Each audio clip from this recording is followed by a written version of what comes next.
Okay guys, ito ang ating Yamaha NMAX TechMax 2025. Ito yung kanyang itsura.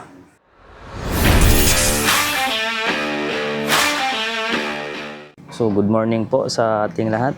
Bali, re-review natin guys itong Yamaha 2025 TechMax. Bali, ito yung kanyang itsura. Meron siyang dalawang kulay.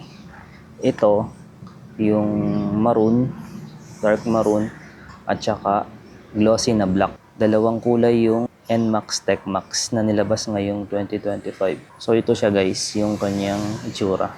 Then isa-isay natin yung kanyang mga specifications. Ayan. So itong NMAX 2025 155cc, same pa din naman siya dun sa NMAX na version 2. 155cc, liquid cooled, single overhead cam, and then ang fuel tank capacity nito guys is 7.1 liter. So, tingnan natin yung kanyang mga in-upgrade dito sa NMAX TechMax. So, ang price nga pala nito guys dito sa amin is 177,450. Yun yung kanyang cash price. Ang palatandaan kapag ka TechMax is meron siyang TechMax na logo. Ito, ayan, TechMax. Then, yung kanyang mugs, gold. Ayan, gold yung kanyang mugs. Equip siya ng YECVT. So, wala na din siyang bola. Fly ball, di na siya gumagamit. So, sensor na yung nagpapagana sa kanya. Transmission type.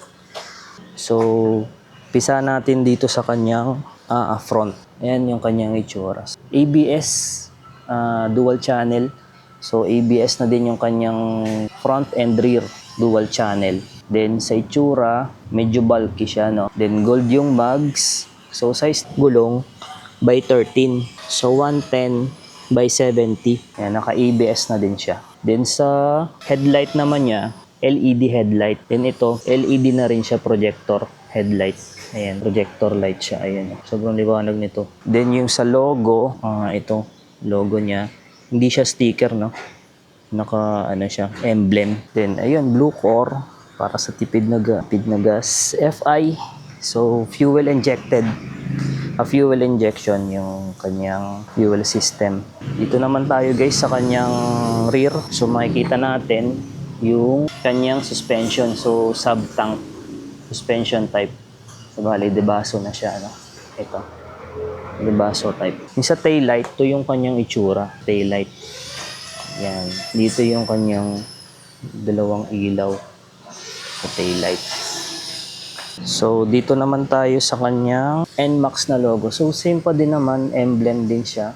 So hindi siya sticker, emblem. Then dito sa kanyang, ito yung kanyang POV. Yan, pag nakaupo yung rider. Tayo sa kanyang upuan guys, no. So yung kanyang ginamit na dito is leather. Tapos stitch, yung leather material yung ginamit sa kanya. Then dito naman sa kanyang loob, so 25 liter capacity nito, yung under seat. Built-in yung kanyang Y-Connect guys, wala siyang kasamang Y-Connect dito. So naka built-in siya. Yan, then ito cover dito, side mirror, ito. Tsaka mga warranty at owner's manual. So dito naman tayo guys sa kanyang front. Keyless remote siya, no? So meron siyang smart key. Meron siyang isang smart key. Then dito meron siyang mga knob, button, downshift. So meron siyang 3 level na downshift. Then meron din siyang sports mode tsaka touring mode dito. Dito yung kanyang menu button, high and low. Then busina dito. Then stop and start system. Meron siyang stop and start system. Then ito hazard and electric start. Ayan. So meron din siyang navigation using Garmin Straight Cross and Y-Connect. So ito yung ating 2025 Yamaha TechMax. So guys. So, yun lang guys. Maraming salamat po sa panonood. Kung hindi ka pa naka-like and subscribe, so paki-pindot na lang yung button. So, yun lang guys. Maraming salamat po.